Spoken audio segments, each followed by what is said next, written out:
The transport shuttle hummed as it approached the massive structure floating in space.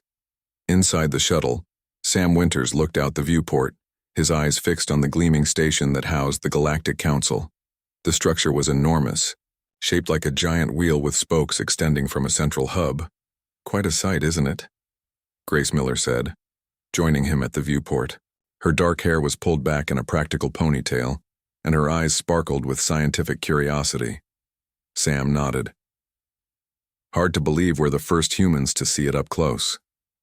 The shuttle pilot, a blue-skinned alien with 4 arms, spoke through the communication system. Human representatives prepare for docking. Please remain seated until environmental checks are complete. Sam and Grace exchanged glances. They had been briefed about the Council's strict protocols, but the tension in the pilot's voice was unmistakable. The shuttle docked with a gentle bump. Sam felt his body lighten slightly. Gravity's lower here, he noted, testing his weight by rising slightly on his toes. About 0.8 Earth standard, Grace confirmed, checking a small device on her wrist. And the oxygen mix is different too, slightly higher nitrogen content. A hissing sound filled the cabin as the airlock connected. The pilot turned to them, keeping a noticeable distance. The Council has prepared special quarters for your unique requirements. Please follow the security team and do not deviate from the designated path. When the door opened, 4 tall reptilian beings in uniform stood waiting. Each carried what appeared to be weapon holsters, and they positioned themselves in a box formation around the humans. "Welcome to the Nexus," said the tallest guard, his voice a low rumble. "I am Officer Krent. Follow closely." As they walked through the corridors of the station, Sam noticed how other beings would press themselves against the walls as they passed. Some even turned and walked in the opposite direction. Small groups whispered behind hands, tentacles, or other appendages, their eyes never leaving the humans. "They're acting like we have some contagious disease," Sam whispered to Grace. "Or like we might eat them," Grace replied with a frown. The security team led them through several checkpoints, each requiring more extensive scanning than the last. Finally, they arrived at a heavy door marked with symbols Sam couldn't read. "These are your assigned quarters," Officer Krent explained. "They have been specially reinforced and equipped with Earth-standard atmospheric conditions. For safety reasons, you are requested to remain here until summoned by the Council." The door slid open to reveal a simple but spacious living area. Once inside, Sam immediately noticed the difference. The gravity was stronger, closer to Earth normal, and the air felt more familiar. "They've put us in the high-gravity toxic environment wing," Grace said, looking at a station map on a wall screen. "We're sharing a corridor with species from volcanic worlds and ammonia atmospheres." Sam walked to a window overlooking a central atrium. Hundreds of different alien species moved about below, a dizzying display of galactic diversity. "I'm counting at least 50 different species just from this view." A chime sounded, and a holographic display activated in the center of the room. A tall insectoid being appeared, its compound eyes gleaming and mandibles clicking as it spoke. "Greetings, Earth representatives. I am Counselor Zexatral, head of the Diplomatic Relations Committee. Your arrival has been noted with great interest." Sam stepped forward. "Thank you for the welcome, Counselor. We're honored to—" "Before formalities," Zexatral interrupted, mandibles clicking rapidly. "I must inform you that as representatives of an unverified species, you must undergo evaluation before formal introduction to the full Council." Grace moved beside Sam. "We understood Earth had already been classified and approved for contact." The insectoid's antennae twitched. "Indeed. Your world has been classified as a Deathworld Class 9 environment. This is among the most extreme inhabited planets ever documented by Council explorers." "Deathworld?" Sam asked, keeping his voice level despite his surprise. "A planet with environmental conditions considered lethal or extremely hazardous to most sentient life forms," Zexatral explained. "Your world's high gravity, atmospheric toxins, extreme temperature variations, radiation levels, aggressive biodiversity, and geological instability make it uniquely hostile." Sam and Grace exchanged looks of surprise. Earth had always seemed perfectly normal to them. It was home, And that makes us, what exactly? Grace asked. Anomalies of significant interest, the counselor replied. Species that evolve on Deathworlds develop traits that can be concerning to the wider galactic community. A different chime sounded, and the door to their quarters opened. A small avian being with colorful plumage entered, escorted by 2 security officers. Ah, Ambassador Quill has arrived, Zextral said. Ambassador Quill, of the Avon Collective, was the first to discover your species and will assist in your orientation. The bird-like alien gave what appeared to be a bow. Welcome to the Nexus. I apologize for the security measures, but they are standard procedure for new species, especially those from challenging environments. After Zexatral's hologram disappeared, Ambassador Quill moved closer, though still keeping a careful distance.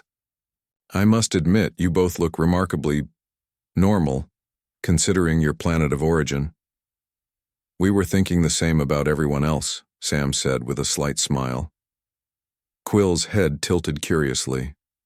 I was among the observation team that studied your world from orbit. A fascinating planet if terribly dangerous. The fact that you evolved intelligence in such conditions is quite remarkable. Grace raised an eyebrow. Earth isn't perfect, but it's hardly the death trap you're describing. Your perspective is understandable, Quill replied. To you, corrosive oxygen, crushing gravity, and extreme weather patterns are normal. Many council species would survive, mere minutes on your world without protective equipment. Before they could respond, another chime sounded. A robotic service unit entered carrying sealed containers. Your biological samples are being quarantined, Quill explained as the robot placed the containers in a specialized storage unit. Standard procedure, Grace stepped forward. Those are just food samples from Earth, basic items to demonstrate our agricultural capabilities. Yes, Quill said, feathers rustling nervously. However, preliminary scans indicated several substances considered toxic to most council species. The capsaicin compounds alone would be classified as chemical weapons on many worlds. You mean hot peppers? Sam asked incredulously. Indeed. What you consume casually could cause severe tissue damage to other species. After Quill departed, Sam and Grace spent hours reviewing the information packages provided about the council. The station's surveillance devices tracked their every movement, a fact neither human failed to notice. We're being watched like lab specimens, Sam said quietly as he examined the room's corners, spotting at least 3 monitoring devices. Grace nodded, keeping her voice low. Did you see how they've classified us in the biological database? Under evolutionary anomalies and potential biological hazards. Tomorrow's meeting with the evaluation committee should be interesting, Sam replied, scrolling through the station's rules and protocols on a data pad. Apparently, we need special clearance to enter most public areas. As the station's artificial day cycle dimmed into night mode, Sam stood at the window again, watching the diverse beings below. Some walked on tentacles, others floated in anti-gravity fields, and still others moved in ways he couldn't begin to describe. We're not what they expected, Grace said, joining him. No, Sam agreed. But I think we're exactly what they feared. Outside their reinforced quarters, station security had doubled. The 2 humans from Earth, a planet so dangerous, it defied standard classification, had arrived. And the Galactic Council didn't quite know what to do about it. Morning on the station arrived with a soft chime and gradually brightening lights. Sam woke instantly, a habit from his military days. Grace was already up, studying data on a holographic display. Sleep well? She asked without looking up. As well as anyone can with 4 security cameras watching, Sam replied, stretching.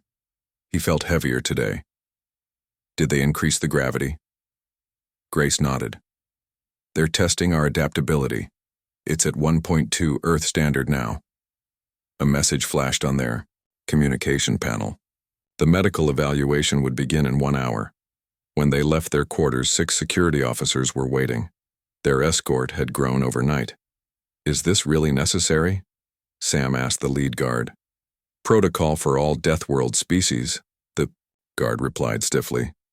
How many other Deathworld species are there? Grace asked. The guard hesitated. Currently in council space, just you. The medical wing was a vast complex of gleaming equipment and bustling medical staff of various species. A tall, thin alien with pale blue skin and large eyes approached them.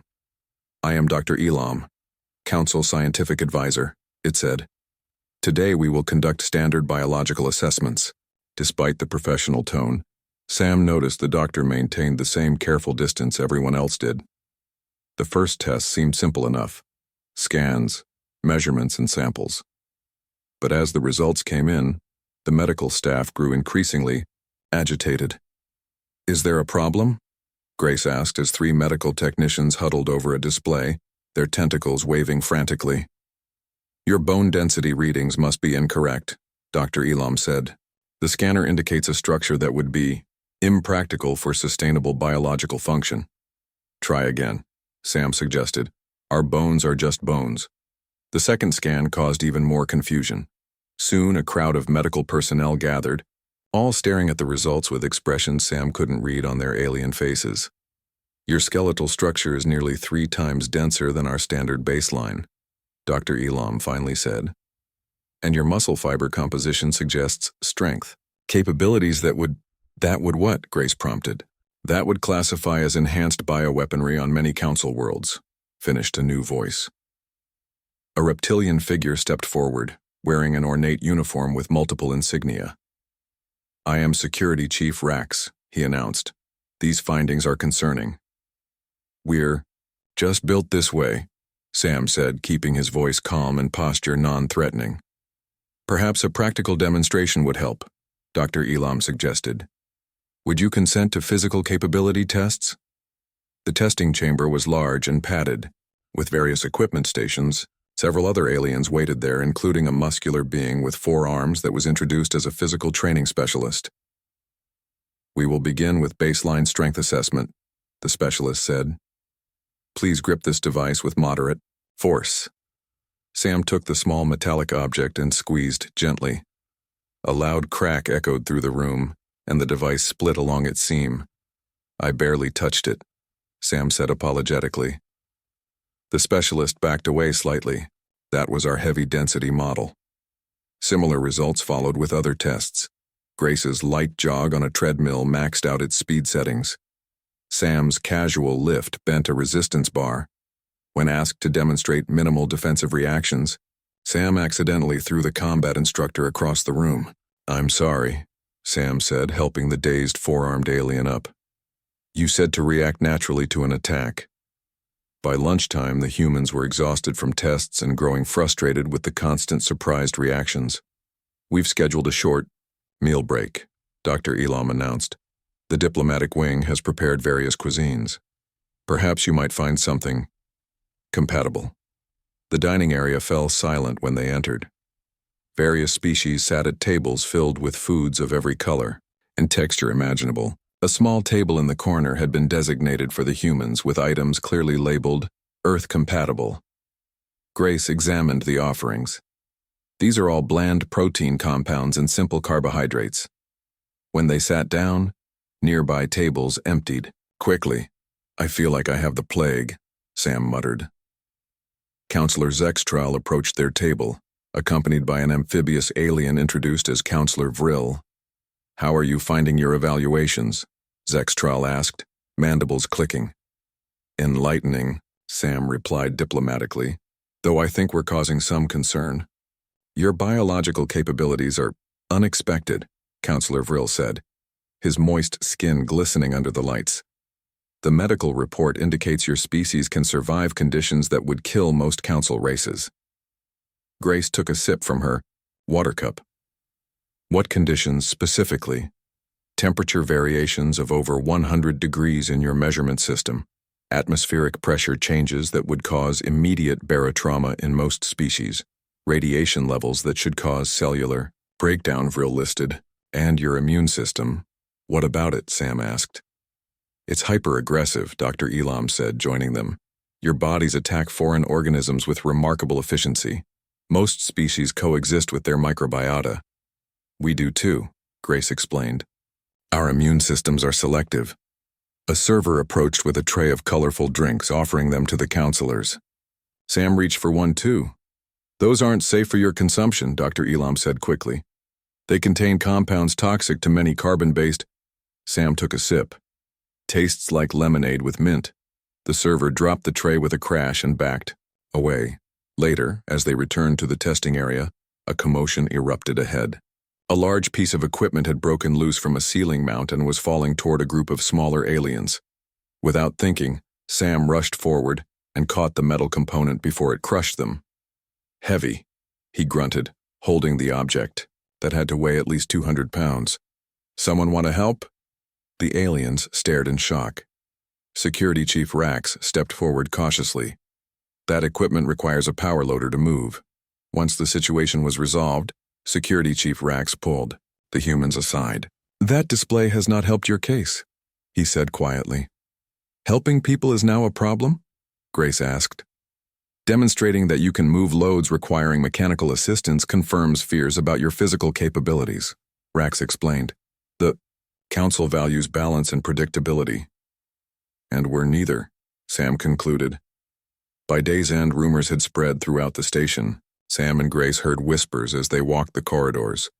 They can survive in vacuum for short periods. Their world has natural radiation that would kill us all. They evolved alongside apex predators and became apex themselves. In their quarters that evening, they found their access permissions had been restricted further. A message indicated the council would be meeting to discuss the human situation the following day. "They're afraid of us," Grace said, reviewing the day's medical data. "Not because of anything we've done, but because of what we are." Sam nodded. "We evolved on a world that would kill most of them instantly. To them, we're practically invincible." "But we're not," Grace argued. "We have plenty of vulnerabilities." "That we can discuss openly," Sam pointed out. "Think about it. We casually talk about poisons we can consume for pleasure, radiation levels we find acceptable, pressure changes we enjoy recreationally." The communication panel chimed. It was Ambassador Quill.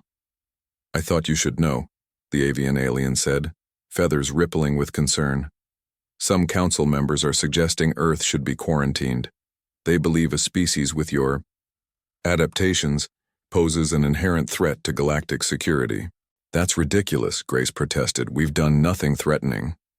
"It is not what you have done," Quill explained gently. "It is what you could do. A species that evolves in conditions others find lethal, develops traits others find frightening." After Quill signed off, Sam and Grace sat in silence for a long moment. "Tomorrow's council meeting will determine a lot," Sam finally said. "We need to show them we're more than just strong bones and tough immune systems. We need to show them we're human," Grace agreed. Outside their room, the station hummed with activity as the council prepared for a debate unlike any in recent memory. What to do about the Deathworlders who could break their equipment, survive their poisons, and lift their heavy machinery with bare hands. The humans from Earth had arrived, and the galaxy wasn't sure it was ready for them. Sam and Grace were awakened by a blaring alarm. Red lights flashed throughout their quarters, and a computerized voice repeated a message in several languages. "What's happening?" Grace asked, quickly pulling on her uniform. Sam checked the door. "Helsor, station emergency. Environmental systems compromised in multiple sectors." They tried to access the station information network, but all systems were locked down. The communication panel remained dead despite Grace's attempts to activate it. "We can't just sit here," Sam said, moving toward the door. "People might need help." When they opened their door, the corridor was filled with a greenish fog. Warning lights flashed along the walls. "Atmospheric breach," Grace said, checking her wrist device. "But the readings aren't dangerous for us. Slightly higher chlorine content, but within our tolerance. Probably lethal for many other species, though," Sam noted. They moved through the hazy corridor, finding several alien residents collapsed near their quarters. Grace quickly checked their vital signs. "They're alive but struggling to breathe," she reported. "The air mixture that's safe for us is toxic to them."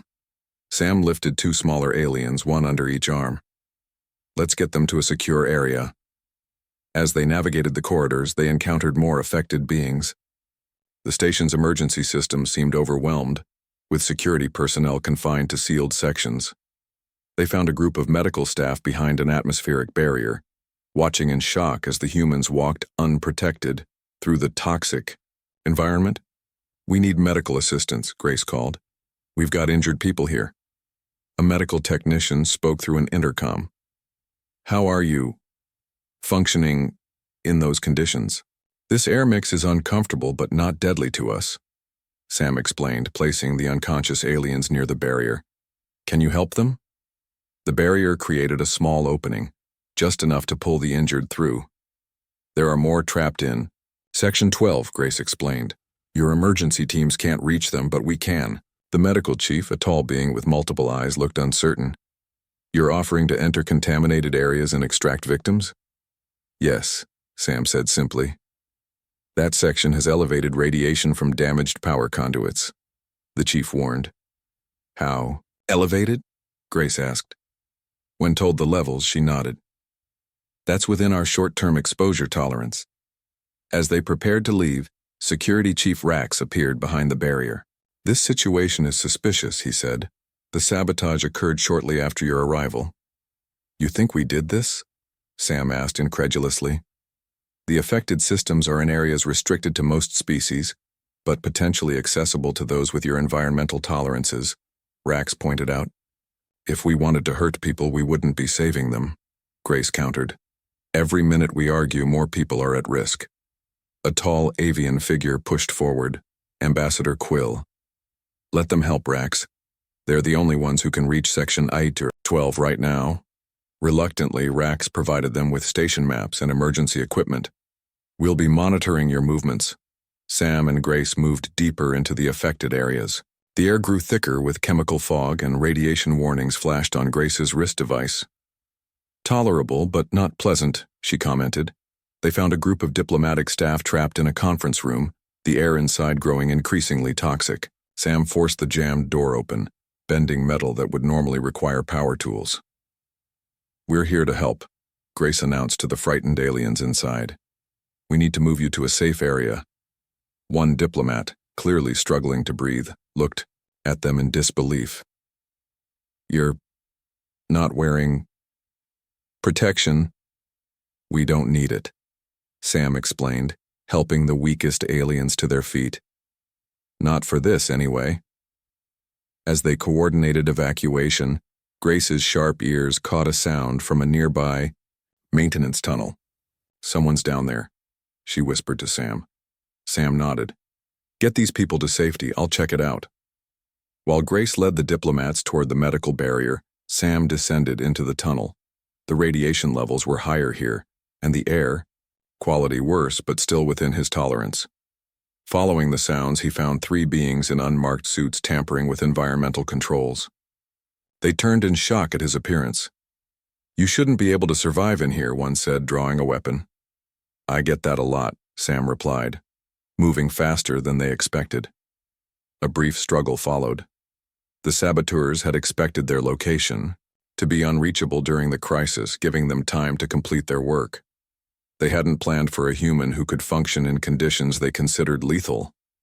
Sam disarmed them quickly, though one escaped down a side tunnel.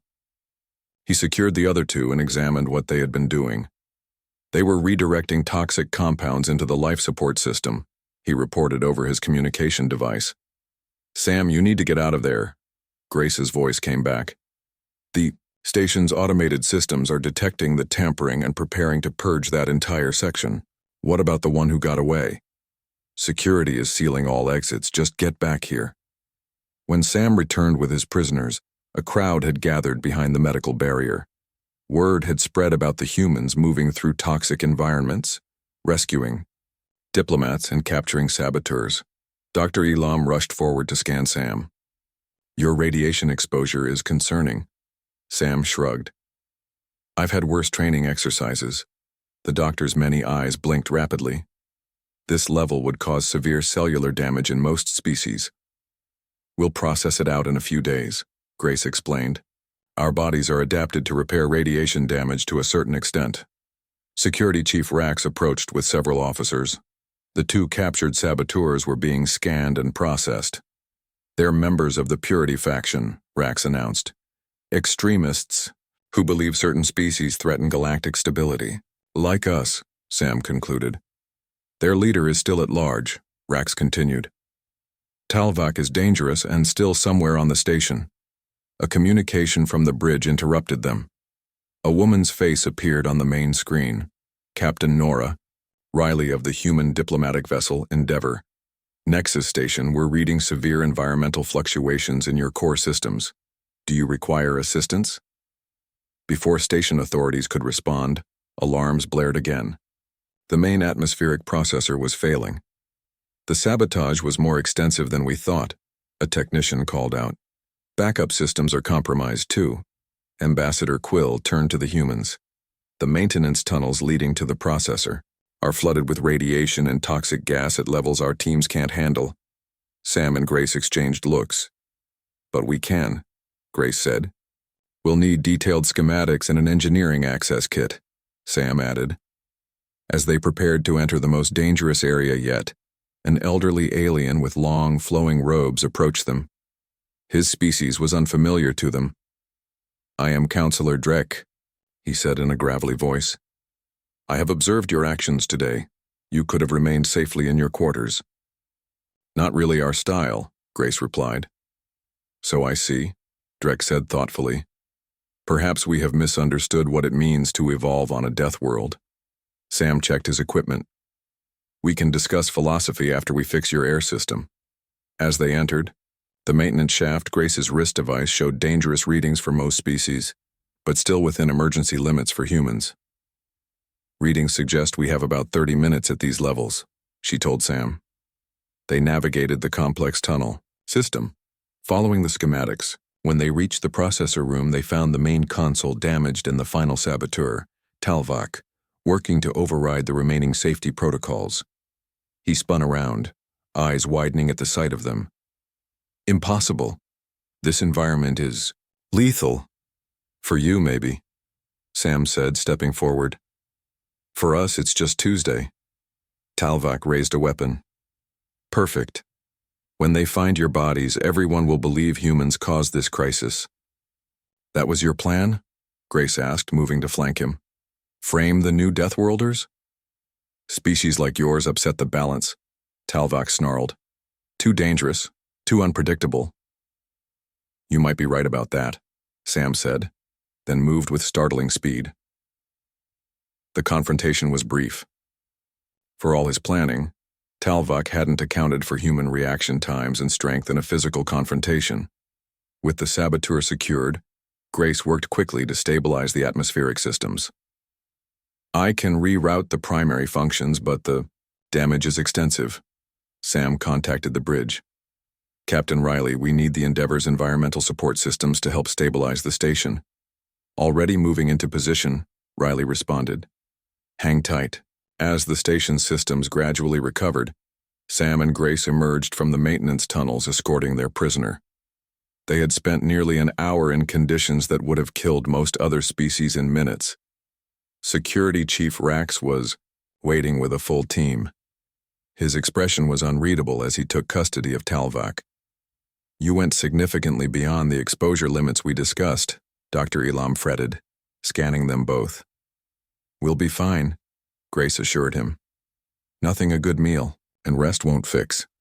Word of what happened spread quickly through the station. The humans had walked through toxic environments, withstood radiation, captured saboteurs, and helped repair critical systems. All conditions considered fatal to most species. That evening, in their quarters, Sam and Grace received a message. The full council had called an emergency session for the following day. To discuss Earth's status, Sam read. I wonder if they're still considering quarantine. The council chamber was unlike anything Sam and Grace had seen before. A vast circular room with tiered seating rose in concentric rings, filled with representatives from hundreds of worlds. Floating platforms accommodated species with special needs, while environmental bubbles housed those requiring unique atmospheres. Sam straightened his uniform as they waited in the antechamber. Nervous? He asked Grace. A little, she admitted. Yesterday we were potential threats. Today we're Addressing the full council, Ambassador Quill entered, his feathers groomed to a bright sheen. The council is ready. This is unprecedented. New species usually wait months for a full audience. As they entered the chamber, a hush fell over the assembly. Thousands of eyes, optical sensors, and other sensory organs focused on the two humans. In the center of the chamber stood a raised platform where a tall, silver-skinned being waited. "Council Chairman Zell," Quill whispered. "The highest authority." Chairman Zell raised 4 slender arms for silence. "This special session will address the status of Earth and its representatives following yesterday's events." Screens around the chamber displayed images of Sam and Grace moving through toxic environments, rescuing diplomats and apprehending saboteurs. "Security Chief Rax will present the investigation findings," Zell announced. Rax stepped forward, his posture more respectful than before when addressing the humans. The attack was orchestrated by the Purity faction, a radical group believing that certain species threaten galactic stability. They specifically targeted areas they believed would be inaccessible during an emergency. What they didn't account for, Rax continued, was the humans' ability to function in those conditions. He displayed readings from Sam and Grace's rescue mission. These atmospheric toxin levels and radiation readings would be fatal to 94% of Council species. Murmurs rippled through the chamber. Sam noticed they sounded less fearful than before, more curious. Dr. Elam presented next, bringing up detailed biological scans. Initial classification of humans labeled them as aggressive predators from a hostile death world. This assessment was incomplete. Holographic displays showed human biological systems compared to Council standards. Humans are better classified as adaptable omnivores with remarkable environmental tolerance, Dr. Elam explained. Their planet, while challenging by our standards, should be reclassified from hostile death world to evolutionary crucible. Counselor Zextral stepped forward, mandibles clicking rapidly. The very traits we found concerning, their density, strength, and toxin resistance, proved invaluable during the crisis. 17 diplomats owe their lives to these adaptations. An unfamiliar alien rose from the lower tiers, a small, furry being with large eyes. "I am Ambassador Kell of the Meneth Collective. We were admitted to the Council last cycle after similar concerns about our biology. I propose we reconsider Earth's classification." Chairman Zell turned to the humans. "Earth representatives, the Council invites your statement." Sam stepped forward. He and Grace had prepared for this moment, knowing it might determine humanity's place in the galactic community. "Respected Council members," Sam began, 3 days ago we arrived at this station and learned something surprising. That our home, Earth, is considered a death world, and that we ourselves are seen as dangerous anomalies." He paused, looking around the chamber. "This was as surprising to us as our abilities have been to you. We don't think of ourselves as particularly strong or resilient. On Earth, we're just people." Sam gestured to the emergency footage still playing on screens. "What you saw yesterday wasn't exceptional bravery. Any human would have done the same. We helped because we could, because that's what humans do when others are in danger." Grace stepped forward to join him. "Earth has shaped us, it's true. Our planet has extreme environments, from freezing poles to scorching deserts, from ocean depths to mountain peaks. We've adapted to survive them all. But these adaptations aren't weapons," she continued. "They're tools. Tools that can serve the greater galactic community, just as they served this station yesterday." As they spoke, a commotion at the chamber entrance drew attention. A group of humans in formal uniforms entered, led by a stern-looking woman with short gray hair. "Admiral Walsh," Sam whispered to Grace. "Earth must have sent reinforcements after the crisis." Chairman Zell acknowledged the newcomers. "Representatives of Earth's government have arrived. Admiral Walsh, you may approach." Admiral Walsh strode forward confidently. Unlike Sam and Grace, who had tried to appear non-threatening, she moved with military precision, her posture straight and commanding. Several council members shifted nervously at this display of what they now understood to be formidable human physical capability. But Walsh stopped at a respectful distance and offered a formal bow. "Honorable Council," she said in a clear voice, "I bring greetings from Earth. We were alarmed to learn of the attack on this station and have brought additional diplomatic staff and scientific resources to assist." Councillor Vril, who had been among the most concerned about humans, spoke up. "Your people's intervention yesterday prevented a disaster. Many questions remain, but one fact is clear. Humanity's unique adaptations can benefit the Council." Councillor Drek, the elderly alien who had spoken to Sam and Grace before the crisis, rose slowly. "In my 300 cycles, I have seen many species join our community. Often, those most different from the majority bring the greatest gifts." He gestured toward the humans. "These Deathworlders evolved in conditions we find hostile, yet developed not only intelligence but compassion. Their willingness to risk themselves for others suggests a philosophy compatible with Council principles." Discussion continued for hours.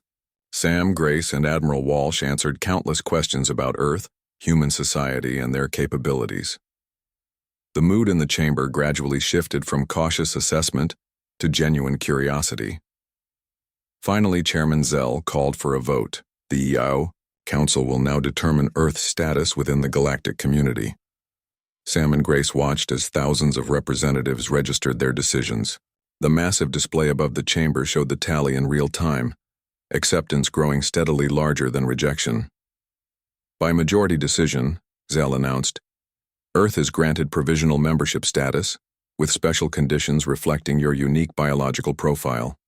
The chamber erupted in a cacophony of different species' versions of applause. Sam and Grace exchanged relieved glances. In the days that followed, the humans' role on the station transformed dramatically. Human medical techniques were studied by Council doctors. Grace established a cross-species research initiative focusing on environmental adaptability. Sam began negotiations for human exploration rights in previously restricted systems. Most telling was the change in daily interactions.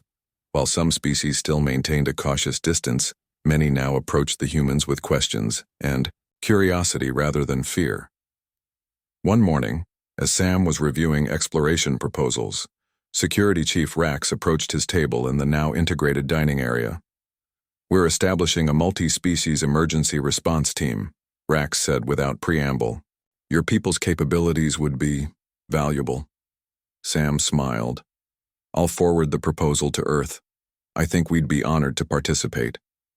Across the station, Grace was leading a scientific seminar when Dr. Elam entered with several students. "The doctor has a theory?" one student explained excitedly. "Perhaps evolution on challenging worlds produces not only physical resilience but psychological adaptability as well." "An interesting hypothesis," Grace agreed. "Worth exploring together." In the council chamber, Admiral Walsh finalized the provisional membership agreement with Chairman Zell. As they concluded, Councillor Zexitral approached them. "We have received signals from another uncharted system," the insectoid said. "Preliminary data suggests another potential Deathworld species." "How are they taking the news?" Walsh asked. "With some concern," Zextral admitted, "but less than before. After all, we now have experience with Deathworlders." "And what have you learned?" Walsh prompted. Zextral's mandibles clicked in what the humans now recognized as amusement, that the most dangerous species may be the most valuable allies. As Walsh returned to the human quarters, she passed Sam and Grace in a corridor. Around them walked beings of countless forms, no longer clearing a path in fear but moving normally, alongside the humans. "Congratulations, diplomats," Walsh said with a rare smile. "You turned terrifying Deathworlders into respected allies in less than a week." "We just had to save the station," Grace replied lightly, "and show them that adapting to survive doesn't mean you're dangerous," Sam added. "Just prepared for whatever the universe throws at you." Above them, the massive station continued its orbit, housing thousands of different species in harmony.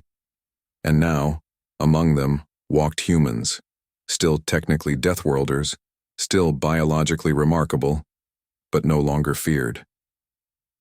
The galaxy was a vast and varied place with room for all kinds of life. even those forged in the crucible of Earth.